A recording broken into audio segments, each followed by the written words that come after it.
Hey Asian Book Club listeners, it's Steven. And Jamae. And we just wanted to mention that in this episode, we do bring up the discussion of suicide. We know that this topic is sensitive, personal, and distressing. So if you or someone you know is experiencing suicidal ideation, please reach out for help.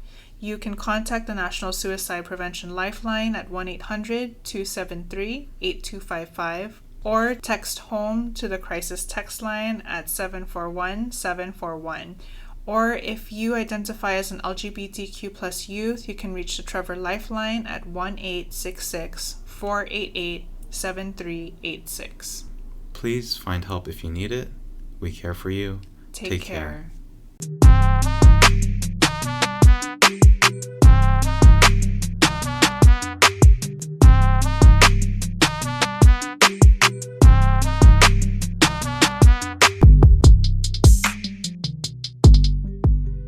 Welcome to Asian Book Club, where we highlight Asian and Asian American authors. We are your hosts, Jamae and Sabangan. And I'm Stephen Park.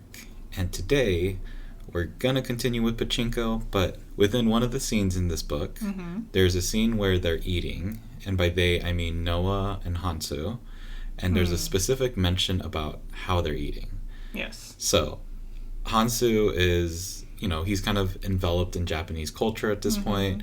Noah is somewhere in between. I think he's trying to figure out what his identity is. Yes. But then Noah mentions how he notices that the food that they're eating and how Hansu is eating is very slow, not even slow, but just maybe more thoughtful. Yeah, very casual and easygoing. Whereas Noah noticed that with Korean people, that they were quote-unquote working Koreans, and they were eating very hurriedly and very quickly. Right. Just trying to get it all down to get back to work. Right. And we also heard in different things, which I didn't notice that this was a thing, or I didn't realize this was a commonality amongst Koreans.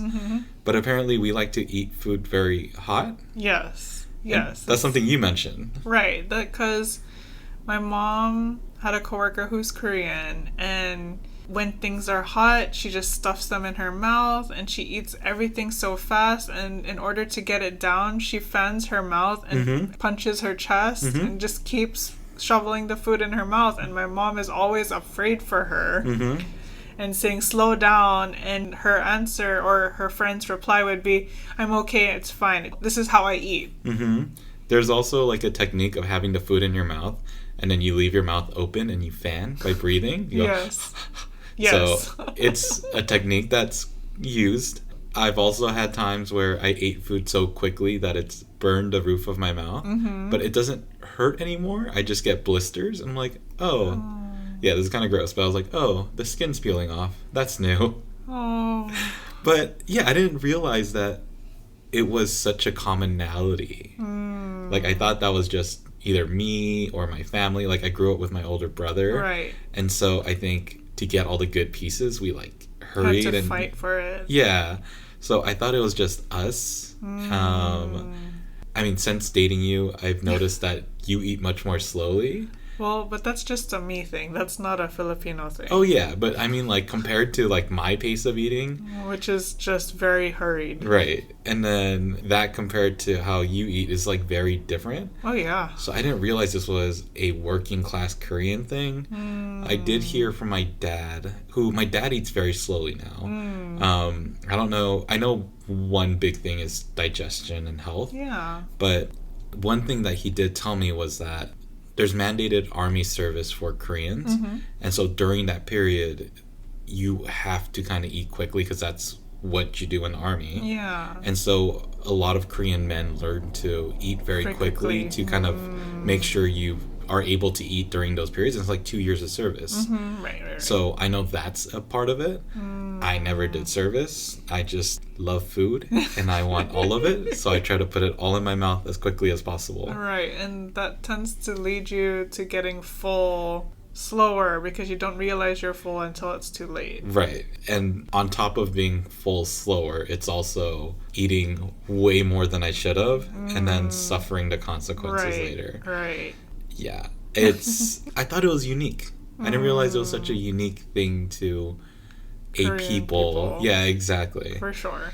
Which is interesting. And a good way to find out about more of that is if you travel to Korea yourself and I guess go observe Korean people. This is my bad segue into our recommendation for the week. Our recommendation for the week is Internationally Me by Angela on YouTube. What I've been really enjoying these days is watching YouTube videos and specifically watching travel videos. And it can be international travel, it could be national, domestic travel, or it could just be travel in your local community. But one of those channels is Internationally Me. Angela is a Tokyo-based and New Zealand-raised travel blogger, and she focuses specifically on Japan with spots that are off the beaten path, especially the lesser-known areas that are not very touristy in nature.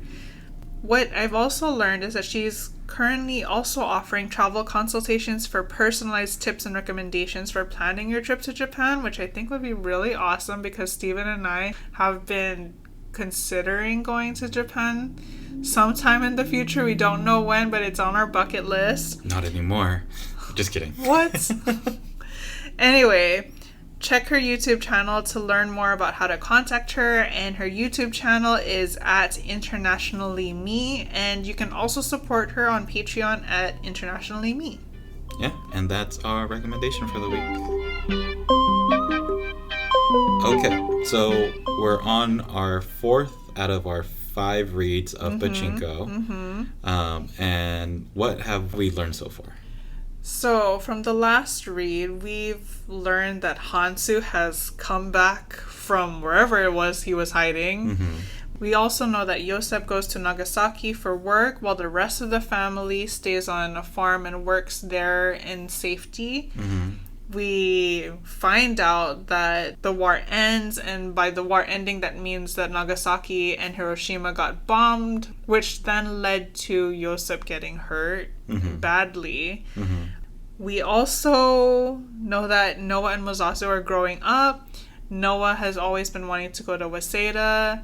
Mozazu doesn't want to go to school. They both grow up and are able to fulfill their dreams in that Noah goes to Waseda using Hansu's money, which Sanja accepts, and Mozasu is able to leave school and get a job and flourish as a manager under Goro in the pachinko parlor. Right. And so our next read for this time has been in book 2 from chapters 17 through 20, and then book 3 chapters 1 through 8. Yes. Now, before we go into any of this content, one is much more of a trigger warning, the other one's just more of a content warning. Yeah. So there's a lot of sexy time, some interesting sexy times. There's a very specific sexy time. There are many sexy times. There's one specific section where we're like, ooh, we're getting very, very, very specific. Which, at a certain point, I was originally thinking, oh, I want my mom to read this with me. And now I'm like, I don't want to discuss this with my mom. This is too much. This is too much. Well, you don't have to discuss that part. I mean, it's a pretty big part. And there's other parts. There are many sexy parts. True. But then the much bigger trigger warning is that there is a mention of suicide in this. It's very quick in the book, but I think it's also very important. I don't think it's quick. It is mentioned within a chapter, and it's speaking of at different times too. Right. So it's not quick, especially if that's a trigger. True. So skip chapter 8 of book 3 if that's something that's triggering, but there are some plot points you might miss if you do skip it. And I think there are some other parts where the thoughts are also mentioned by like Haruki, but we'll get to those points. Right, but the reason why we're mentioning this is so that you can take care of yourself if that's a trigger, or to warn others who you are going to share this book with. Right. So let's start with some of the, I guess, easier relationships. So many events have happened in this short period of time. Right. And there are so many jumps and skips in terms of dates and people. And people, yes, to the point where I'm like, what Who's 70? What? Yep. Anyway, but because of that, this time when we're talking about these particular chapters, rather than focusing on the events, we're going to focus on the relationships, because I think that became the star of this section. Mm-hmm. So one of the relationships that came up is something that we kind of ended on last time. Yeah. And that was Mozazu and Yumi. Yes. Now, for those that don't remember, Yumi is one of the seamstresses that worked under Toriyama. Yes. Who is Haruki's mom. Yes. And Mozazu had been going there because Goro had given him suits and other presents. Right, because he wants him to look presentable in a way that suits his station. Exactly. And so Mozazu charms Yumi. With his English speaking skills.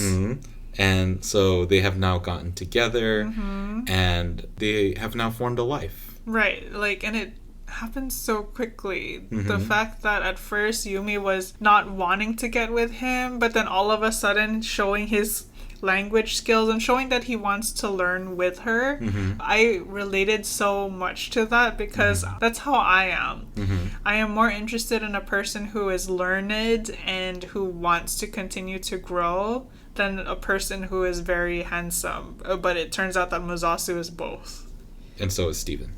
Yeah. So in these next chapters, and it's kind of a story that slowly peels itself back. Right. But we start to learn who Yumi is. Right. That she had a troubled past. Right. And so for some people, this brings on a lot. So her past is very, very tough. Right. But she was raised by parents who really didn't care about her. Yeah. One was an alcoholic mother who gambled and lost money all the time. Right. And she's also a sex worker. Right. And she was extremely emotionally and physically abusive to her kids. And her father was a pimp. The pimp that actually, I guess, took care of them all. I don't know what the word is. Not even taking care. Pretty much the pimp who owned her, really. Yeah. Ugh, it's terrible. Yeah, and so Yumi grew up in this environment where her mom really just didn't want the kids and was abusing them. And so the kids ran away. Yumi ended up being the person that spent those years taking care of her siblings. Right. We also find out that Yumi lost her youngest sister within that time when they were trying to transition. Right. And so, this comes out in different parts. At one point, she even tells Sunja this, and Sunja's like, you've had a very tough life. And I think this develops Yumi to be the character that she is, and that seamstress who Totiyama kind of described as someone who worked constantly and was such a hard worker. Right, because that's all she knew. Right. And we also know that Yumi had dreams of going to America, which is why she so avidly wanted to learn English. Right. Any time that she could bring it up to Mozazu, she was like, this is where we should go. Why do we have to stay here? Right. And then also talking about, should we go to the East Coast or the West Coast? Right. And it's so while reading that, I kind of felt like it reminded me of family members who feel the same, we can't stay in the Philippines. We need to go to Guam. And then when they're in Guam, we need to go to the United States because that is the ultimate goal. And I felt like that was so misguided, but also understanding that where she came from in the time, that it did seem like the ultimate golden ticket. And I mean, honestly, we're talking 60s at this point, I think, 70s? In the book. 70s. U.S. was a pretty booming society in the 70s. There was a lot going on. Japan they had lost World War II, and, this is still their recovery, I think. Right. It's also that, Little Mermaid thing where it's I want to be somewhere where things look better. Right.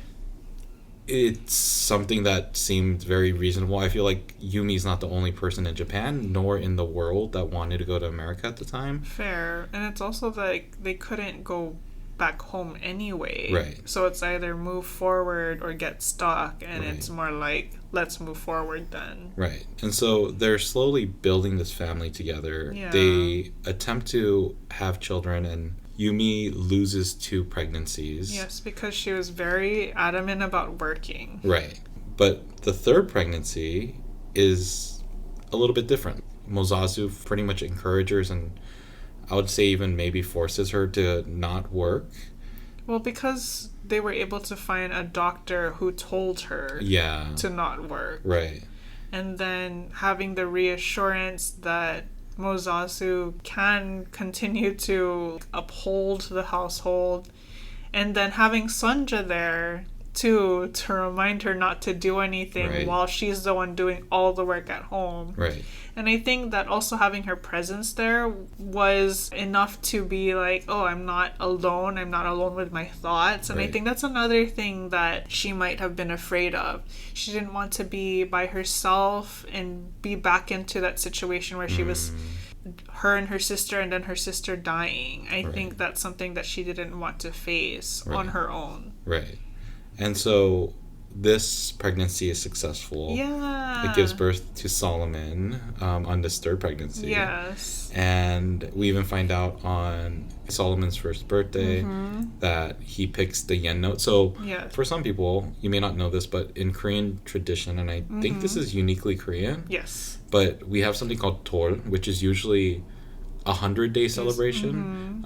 They talk about it as the 1st birthday, which... The 100-day thing is significant because a lot of children used to pass away by 100-day. Right. So that's when they used to celebrate this event. Right. But what you do is, for the kid, you set them kind of down on a mat. And on the mat, you have like 4, 5, 6. It just kind of depends on what you want. But you have all these items that signify different things. So either a pencil to become a scholar, money to show that you'll get rich. I forget what the other ones are. But like different... Like a paintbrush to be an artist. Yeah, paintbrush to be an artist. So they have these things laid out so that it is kind of premonition to... Right. Like whatever the baby touches first is going to be what their life's going to be like. Right. And so on this day is when Solomon chooses a yen note, which signifies a rich life. Yes. Which maybe is insinuating something. But also everything I've thought of until this point with this book is just shuffled. Like, I don't know if it's going to come true or not. Like, this book has been wild. It has blown us away. Yes. So, who knows what happens. Right. But going back to the relationship with Mozazu and Yumi, which was so lovely. It was so beautiful. Right. I don't know why Min Jin Lee does this. But, man, she, like, just kills people off like it's Game of Thrones. This is crazy. Yes. So, we find out through the eyes of Mozazu that Yumi and Solomon were on the street walking. Right. And I think it was a drunk driver. Yes, a drunk driver swerves, loses control, and Yumi is able to push Solomon out of the way before she gets hit and passes. Which is the ultimate sacrifice. I mean, Yumi's character seems so beautiful. It's a shame that it was such a short character arc, but even in that short time of introduction, we see the misery that she goes through, and then we see what she was able to develop into, and to the end where she has not only developed life, but imprinted her legacy within the world through this means. Right. Yeah. I know. This was a sad way to start off. In my mind, this was the safest and most beautiful version of relationship. For sure. And for those of you who are gonna stick with us on this journey, this particular episode, it's gonna continue to get sad. But there are some high points. Mozazu does find a new girlfriend. We don't know much about her. Yes, we don't know much about her yet. We just know that they work well together and that this person has a good relationship with the rest of their family, especially with Sonja. So we know that there is good, but she's just been introduced. Right, and her name's Atsuko. Yes. Okay. And then so continue on with Mozazu's relationships. Yeah. Mozazu and Haruki are able to reunite. Yes, and now that they're older, Haruki has become a policeman. Right. And so they reunite in front of Totoyama's shop, and they are able to kind of rekindle this relationship, it seems like. Yeah. But there's a caveat, because we find out something about Haruki in this moment. That Haruki has had love for Mozasu. And I would even say more lust and love. Like, it was definitely a longing for Mozasu more than just I love you like a human. Like, it's like, I want you. True, but I think he first fell in love with how brave Mozasu is before he fell in love with his looks. Fair. So then let's now follow Haruki, because Haruki has a whole thing with him. So Haruki is now a police officer. We find out throughout the chapters that he is going to form even a further relationship with Mozasu, more as a friend. He becomes, to continue being best friends. Right, and he becomes the uncle of Solomon, who he is able to take care of. It seems very beautiful at this point of that relationship between Haruki and Mozasu. Yeah. Also, though, Haruki decides to get married to Totoyama's foreman. Yes, Ayame. Right, and this was more based on the will of Totoyama than I think what Haruki wanted. Right, but also I think Haruki understood the need to get married. Not only is he hiding his sexuality, he also needs somebody who's going to accept his brother, because he's going to not only take care of his mom when she grows older, but also his brother, who doesn't have the ability to make decisions for himself. Right. And so that's exactly the role that Ayami starts taking on. Yeah. So she comes in the house, she forms a great relationship with Daisuke. Yes, and considers him her son, because she and Haruki are not able to have children. Right. And then this is also where we learn the passing of Totoyama, which is like, once again, just characters just bye-bye. Well, I mean, she's become elderly, so I think more of a natural death. Right, it's a natural death. It wasn't tragic. It wasn't a car. No. So at the time of Totoyama's death, Ayami becomes this structure that grounds Daisuke, and so it really forms that relationship and that familial bond between Haruki, Ayami, and Daisuke. Yes. We then get the story of Ayami traveling around. Well, so let's back up for a little bit. We know that Haruki is hiding his sexuality. We know that Ayame is a marriage of convenience. So, content warning for those who are squeamish around sexy time. Skip ahead a minute. But anyway, Ayame stumbles across this park because she hears something. She hears things happening and she wanted to see what was going on. Right. And what she saw were people being intimate. Right. And so this park seemingly is a place where people go often. Right, like it's a designated park for this activity. Right. And so at the time she sees them, she turns away, she goes back, and then a woman approaches her. Right. And it kind of gives her like lustful eyes and speech and kind of lures her. Right. But then Ayumi walks away. Right. She consistently thinks back onto this girl and that park, and then so she gets drawn back in. Yes. And then so I think it was like a week or two. It wasn't too long after that first visit. And then she, at one point, she ends up visiting often. Like she's just there to watch. Right.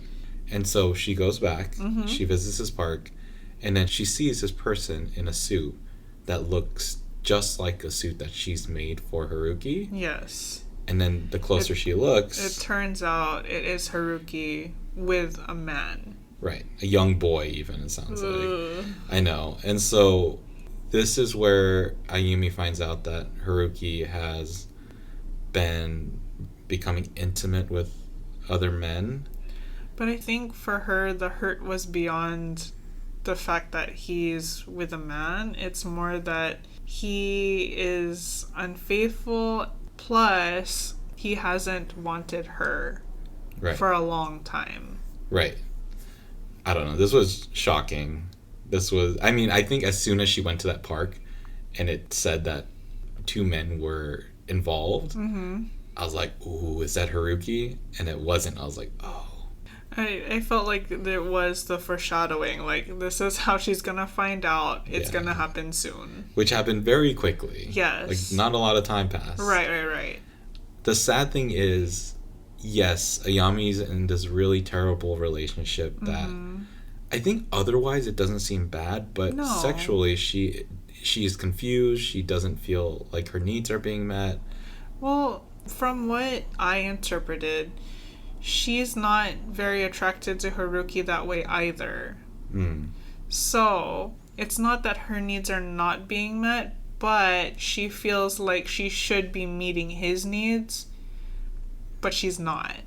So she feels let down in that way. She feels like, oh, I'm not doing my part as a wife. Right. And I think what I mean by that is more so that she doesn't understand her own sexuality. So whatever needs that she has, which she doesn't really realize what those may be, right. those aren't being met. Like, Gotcha. She isn't really realizing her sexual potential, I guess. Totally. For sure.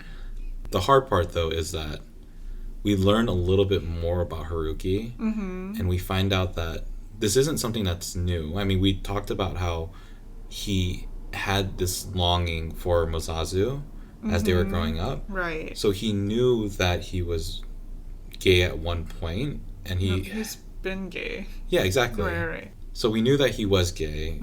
He's known that.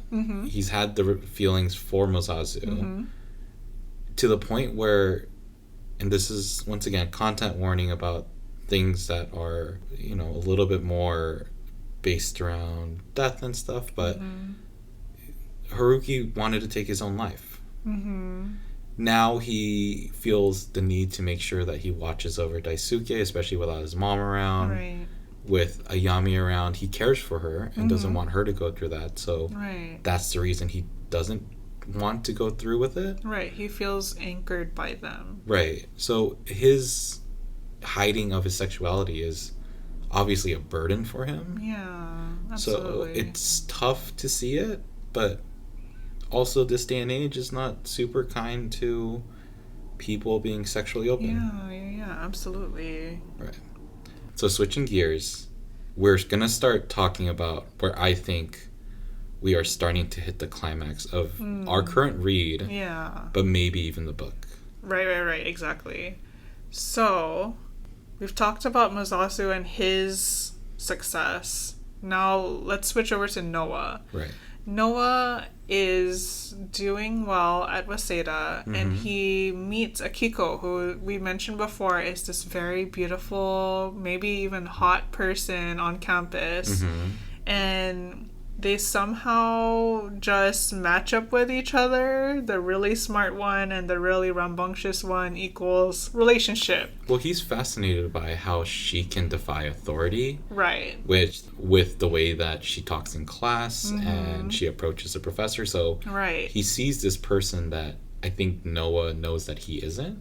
Right. True. And they have this very fiery relationship. Right. However, Akiko starts to really push herself into Noah's life. Right. Into the fact that when Noah's about to meet Hansu for the regular get-togethers, Akiko wants to meet him. Noah says no, but once they're at the dinner...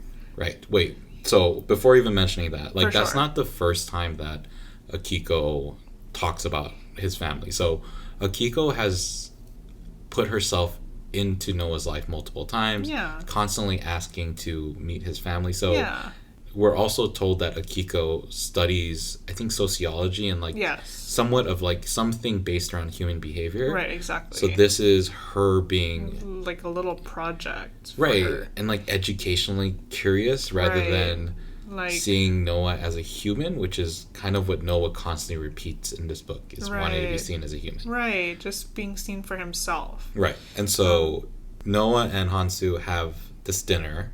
Right, and then Akiko just shows up out of nowhere, and yes, she sees that the dinner's going well, but she's only seeing it through her own eyes between her and Hansu, because Hansu is very charmed by her. Right. But after the dinner, Noah is upset. He expresses that he didn't appreciate that. And Akiko, like, tries to switch the conversation over and is like, well, you make it sound like these people are bad. You do know that Hansu is your dad. You look alike. Okay, hold on. You were, like, not putting enough emphasis into some of these moments. Okay, one is Hansu and Noah are meeting up and they're talking. Right. And they are talking about just random things. Like, Hansu never went to college. Noah is going. Student. So Hansu is, like, constantly asking Noah, just trying to learn from him. That there's no other context. And then all of a sudden, Akiko shows up. Like, nobody knew this was going to happen. Right. And then they're going through this conversation. Eventually, Hansu leaves. And so Akiko has time with Noah. And then so Noah pretty much is telling Akiko that they can't be in a relationship and that he no longer wants to see her.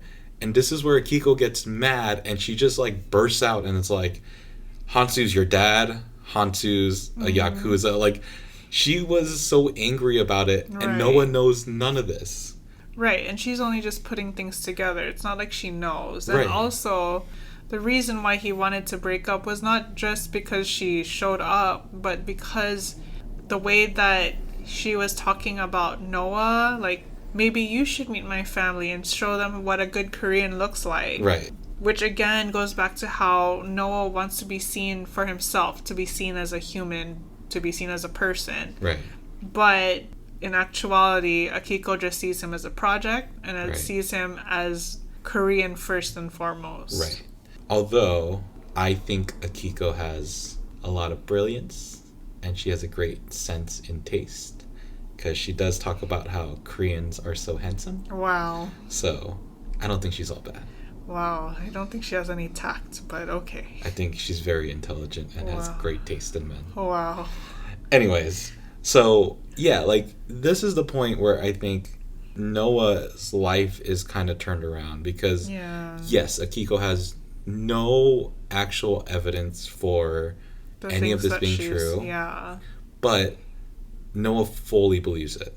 Like, he kind of is starting to put two and two together and be like, oh, maybe this is true. Right. Like, how, because she mentions, like, how is he affording your place in Tokyo? How is he affording your college? Like, what could he be possibly doing? If he's just a contractor, why is he able to make all this money? Right, because Akiko comes from a wealthy family, and she's like, my dad can't even do that. Like, what on earth is he doing? Right. And so I think Noah comes to the realization that Akiko's probably right. Yeah.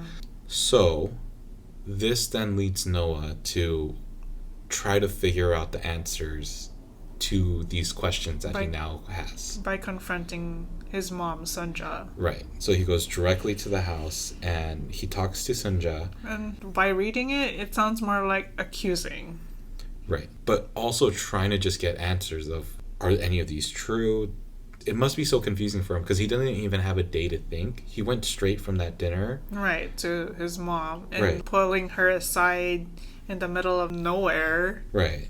And so Sunja pretty much confirms this. Like, she doesn't lie. She pretty much tells him the story of everything that's happened. Right, and she's also not sugarcoating anything. Right. She's saying it like it is. She's also giving him context about how she was so young and Hansu pretty much took away her innocence. Right.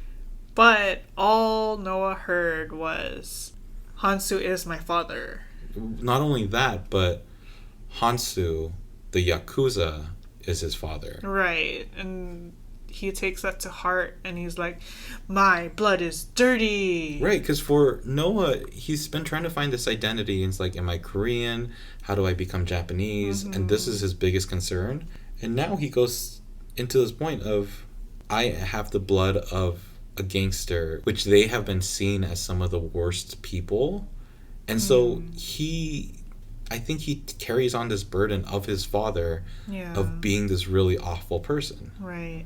And I remember making the prediction that Noah is too good of a person, and he's also internalizing so many things, like you said, trying to figure out his identity and trying to fit in the society where he's been raised in, and he's going to explode. And this is his explosion. Right. And sadly, we also are starting to realize that Yosef may have been correct. I mean, the fact that Hansu should not have been in their lives, the fact that maybe not have taken that money, like all that stuff that Yosef had said, I don't know if correct's the right word, but it maybe could have evaded some of the stuff that's going to happen.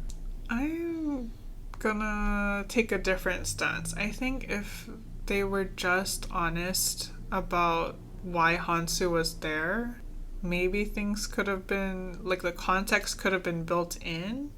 Maybe, but I mean, either way, I don't think Noah took the fact that Hansu's a Yakuza went over extremely well. I think even at any point, if Noah hears that, right, he feels those same feelings. I see. That makes sense. Yeah.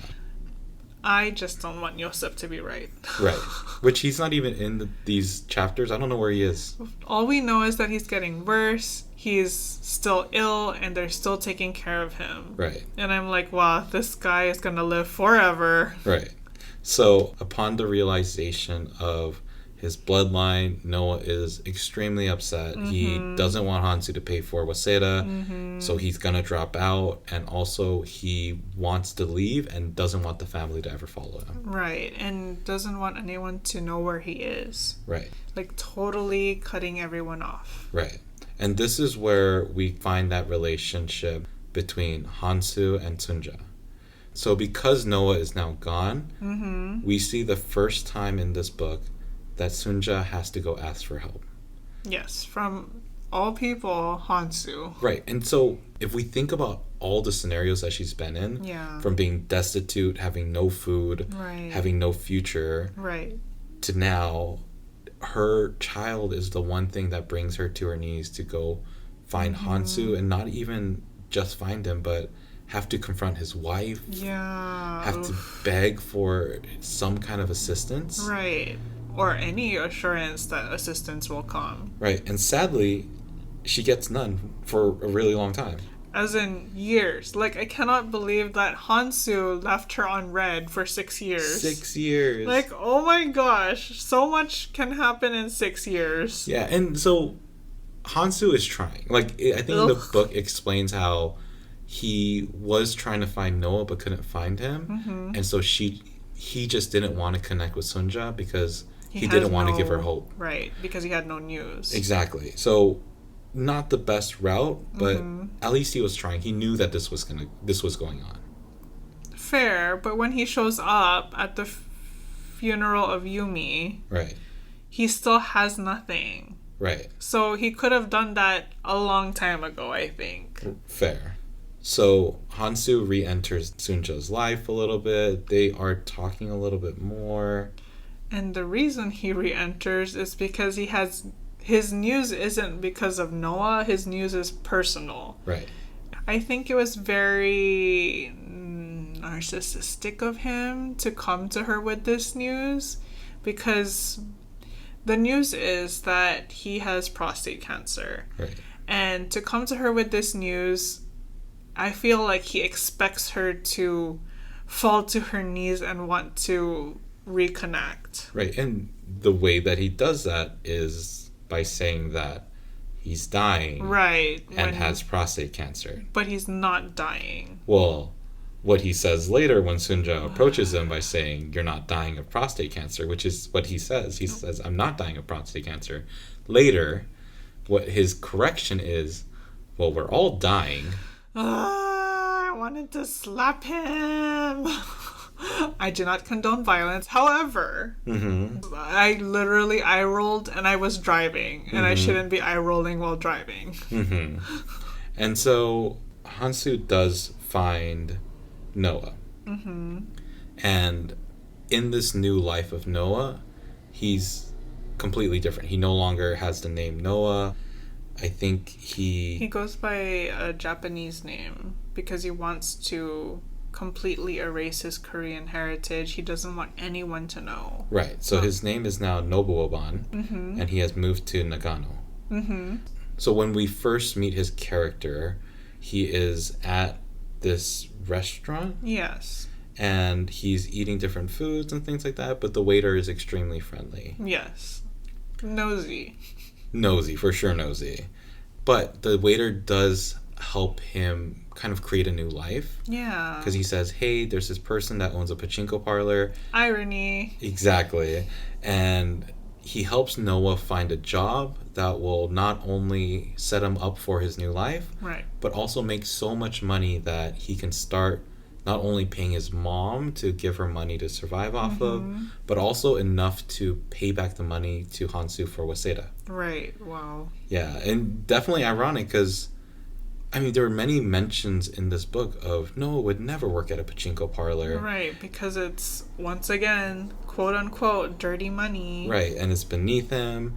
It also was that divergence of Mozasu, who is uneducated, and Noah, who is educated. Yeah. But the fact that they kind of come back to the middle of working this same job. Right. Yeah, so along the way, Noah's working at this parlor, and he ends up meeting Risa. Risa Iwamura, who works a different position, but he ends up finding her interesting. Because of her handwriting. Right.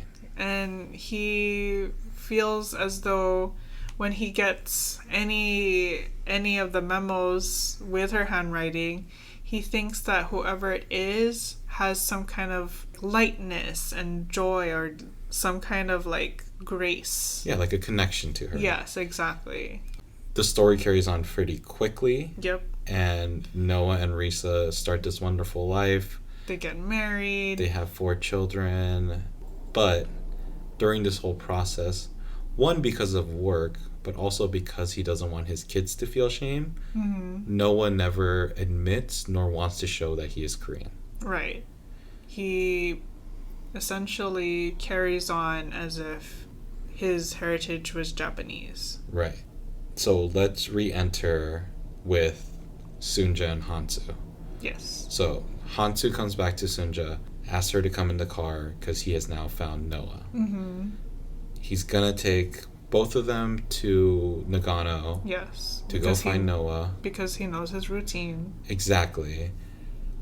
Now the thing is, Hansu, he has to be smart. He has to know humans because he immediately tells Sunja, don't go approach him. Now, once Sunja sees Noah, she can't stop herself. Right. She bursts out of the car and calls for him. Right. And so, seemingly, Noah is happy to see her. He has been wanting them to reconnect. He was honestly hoping that Hansu would find him sooner so that they could connect. But at the same time, he still is hiding his Koreanness. He's still hiding so many parts about himself that I think this is where the dissonance starts colliding. And this is where we get that trigger warning. So if you are triggered by content based around like suicide and death, I would say maybe skip the next 30 seconds, maybe a minute, but we are going to go into it just a bit. Yes. So Sunja and Noah are talking. Sunja's really asking Noah to come back home. She says, Mozasu has these kids, like you guys could reconnect. And it seems so beautiful in nature. Like it seems like something that could very much be done. Right. Or at least it's a hope that could be done. Right. But Noah keeps putting her off. He says, it's okay, I'll call you. We'll get together. But those vague remarks felt like empty promises to me, which is not that I knew what was coming, but I thought that he was just going to disappear again. Right.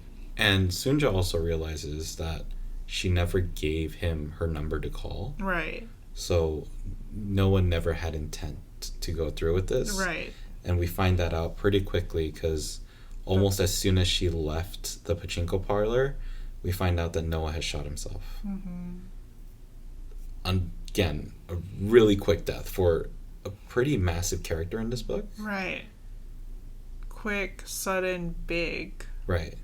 Which, I guess for me, it kind of felt like what that news might feel like in person. Is for sure. It was so quick, it was so brief, there was no lingering, there was no real true emotions tied with it. There was no closure. Right, and it's the end of a chapter, but not the end of the book. Right. And it just felt like if you hear that news, that's what you hear is that news. There's no, you should feel this way.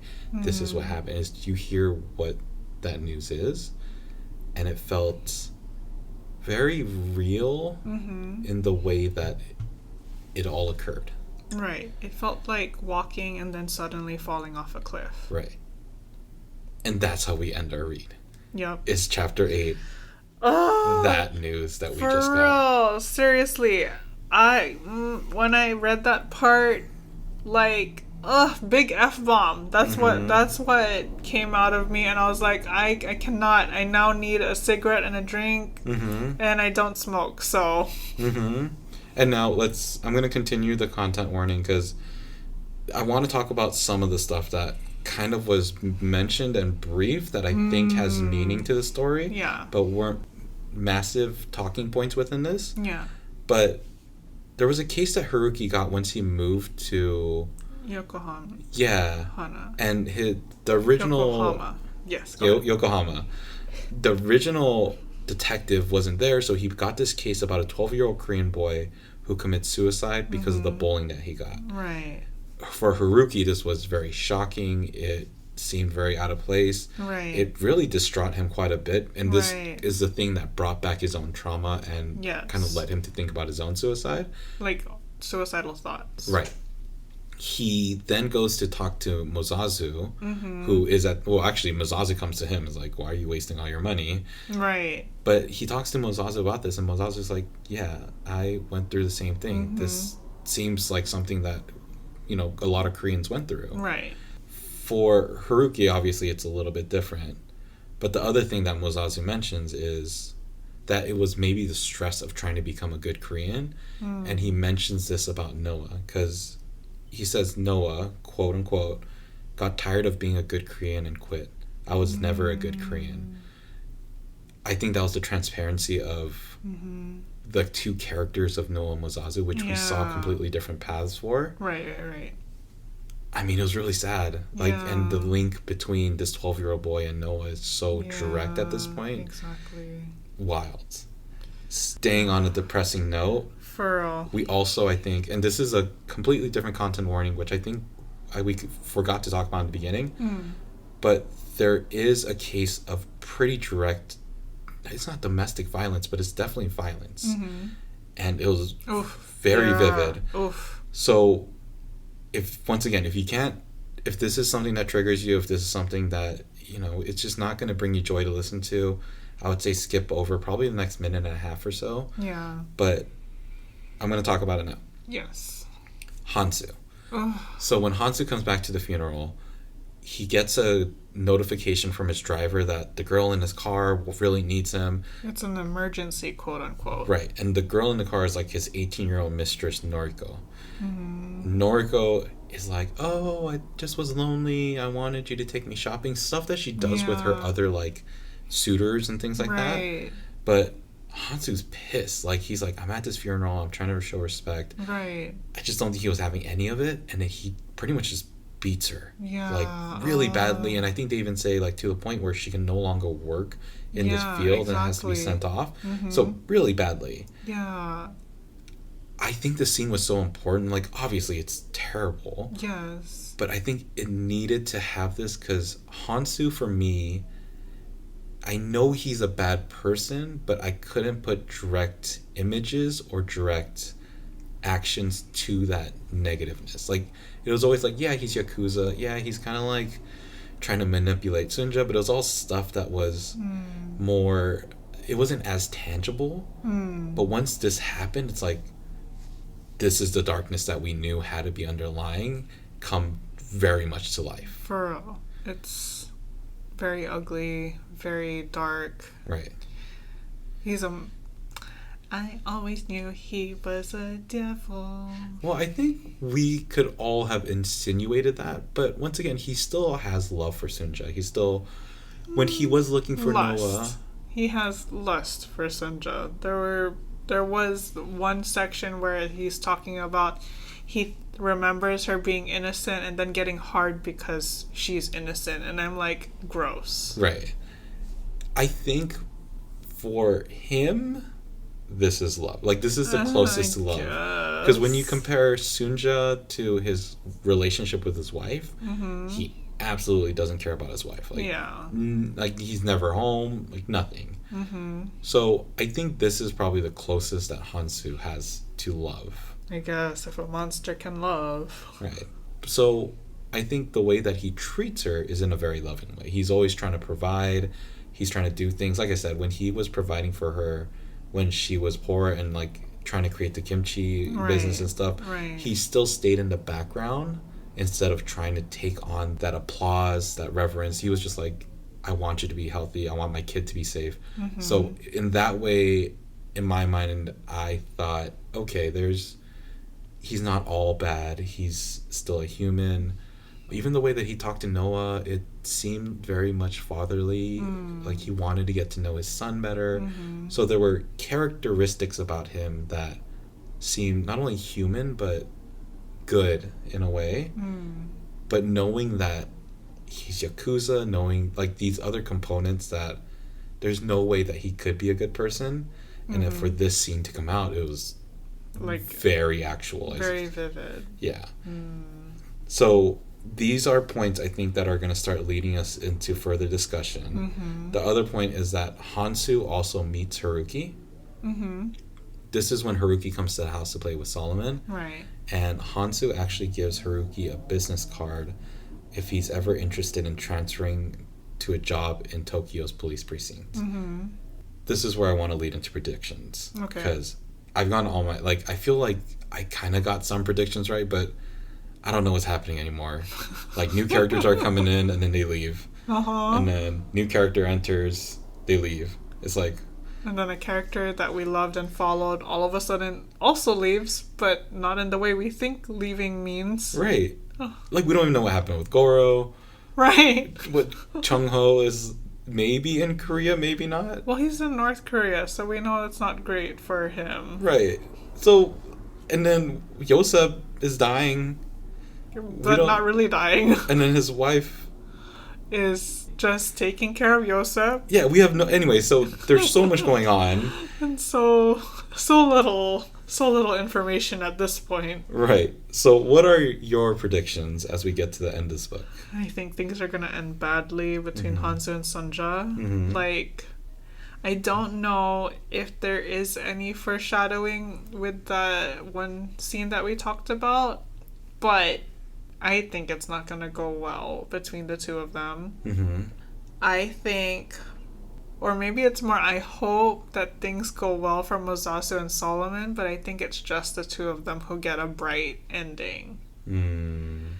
I think things are going to go bad for Haruki and Ayame, but specifically Haruki.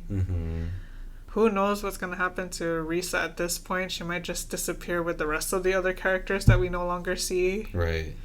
And I'm also curious to see what happens with Mozasu and his new girlfriend Atsuko. Right. Yeah, I am so lost. I have no idea what's happening. Exactly. I'm hoping that Sunja has a happy ending, because she seems to be the mainstay of the entire whole book. Story, yeah. Because we started off with Huni, who's her father. Yes. And then we saw her grow up in the boarding house. Yeah. And we moved on to Tokyo with her and Isa. So yeah, she has been this main character throughout the whole story. Come on. Something has to happen good to her. This is such a sad book otherwise. I'm hoping that she gets vengeance on Hansu. Oof, that's a big hope. I don't know if that hope is going to come true in this book. Right, because I'm assuming that she has blame for him. I mean, technically, he did tell her not to go to Noah, but I don't know, like, it just doesn't seem right. Right, not at all. Right. I'm also hoping that Mozazu and Solomon have a great ending. Yes. I don't know, I guess I'm very optimistic in the nature of hoping that Haruki is also in that scene, because it's so sweet how he deals with Solomon. I know. But knowing the darkness and the depth of his own insecurities and what he's grown up with. I agree. I don't see a great ending for him and his family, including Daisuke. Yeah. So, I don't know. I'm honestly so confused by this point. I feel like we should just be ready for lots of tears. Yes. And not of joy. Yes. So, our next read is going to be the end of this book. Yes, we're closing out with, for those who are reading the hardcover, pages 392 to 485. But for everyone, this is book 3, Pachinko. We're reading chapters 9 through the very end to 21. Right. So for anyone that's also kind of really saddened by this book and needs a drink. Yeah, if you just need someone to talk to and message, how can people reach out to us?